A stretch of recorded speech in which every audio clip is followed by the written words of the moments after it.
चलिए भविष्य को आकार देने वाले बड़े ट्रेंड्स में निवेश का एक तरीका समझते हैं।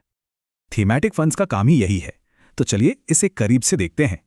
ये किसी एक इंडस्ट्री पर नहीं बल्कि एक बड़े आइडिया या ट्रेंड पर फोकस करते हैं। देखिए, ये टिपिकल सेक्टोरल फंड से काफ़ी ज़्यादा ब्रॉड होते हैं, इनका दायरा बड़ा होता है। जैसे डिजिटल इंडिया थीम सिर्फ एक सेक्टर नहीं बल्कि एक पूरा इकोसिस्टम है। और थीम्स की वैरायटी देखिए, इंफ्रास्ट्रक्चर, ईएसजी, टेक, मतलब काफी कुछ है। तो इन फंड्स का सबसे बड़ा आकर्षण क्या है? जाहिर है हाई ग्रोथ की उम्मीद।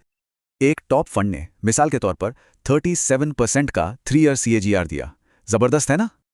मतलब एक्सपर्ट मैनेजमेंट के साथ ग्रोथ स्टोरीज पर एक फोकस दांव लगाने का मौका। लेकिन हाई ग्रोथ की इस उम्मीद का एक दूसरा पहलू भी है, कॉन्सेंट्रेटेड रिस्क। जब सब कुछ एक ही थीम पर टिका हो तो जाहिर है वॉलेटिलिटी ज्यादा होती है।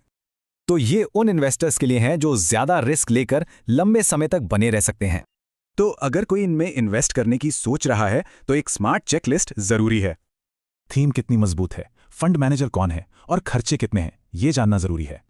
ये पोर्टफोलियो का कोर नहीं, सैटेलाइट हिस्सा होते हैं, यानी एक छोटा सा हिस्सा।